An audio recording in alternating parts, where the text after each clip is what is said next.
Haleluya, jumpa lagi dengan saya, Pendeta Rio Panggabean, Oikumene Ministry Jakarta. Apa kabar saudara? Saya berharap saudara selalu berada dalam keadaan baik, sehat, penuh semangat, dan never give up. Jangan pernah menyerah. Kebenaran firman Tuhan hari ini berbicara tentang hal penghakiman. Dan Tuhan Yesus menegur dengan keras seluruh orang yang ada di saat mendengar dia berkhotbah di bukit. Karena ini menjadi rangkaian khotbah di bukit yang terdapat di dalam Kitab Matius pasal yang ke-5 sampai yang ke-7. Di pasal yang ke-7 saya baca ayat yang ke-5. Di situ dikatakan demikian. Hai orang munafik, keluarkanlah dahulu balok dari matamu, maka engkau akan melihat dengan jelas untuk mengeluarkan selumbar itu dari mata saudaramu. Saudara, ungkapan ini banyak sekali dipakai di zaman modern ya, tentang ada gajah di seberang kita tapi kita mau menolong hewan kecil di seberang sungai dan lain sebagainya. Dan Tuhan Yesus benar-benar mengatakan, bayangkan kalau ada balok di mata kita, berarti kita kan sebetulnya nggak bisa lihat apa-apa.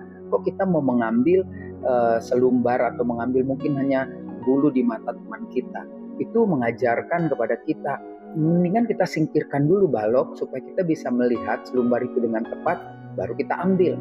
Itu juga dengan keras sebetulnya menegur saya dan menegur saudara, kalau saudara mau menerima teguran ini, bahwa kita kadang suka mengukur orang, menghakimi orang dengan ukuran kita yang tanpa sadar kita nggak tahu justru ukuran itu menjadi kekurangan-kekurangan yang ada pada kita, dan kita mau tutupkan itu lewat orang lain yang kita anggap dia melakukan kesalahan, dia melakukan kecurangan, dia melakukan pelanggaran, dia melakukan sandungan-sandungan yang hebat, yang sebenarnya itu kita lakukan sendiri. Dan untuk menutupi itu kita mulai mencari-cari kesalahan orang lain. Jadi pada intinya sederhana aja, jangan suka ngatur orang lah, jangan suka menghakimi orang lah. Lihat diri sendiri, lihat diri saya, lihat diri saudara. Apakah kita sudah layak hidup di hadapan Tuhan?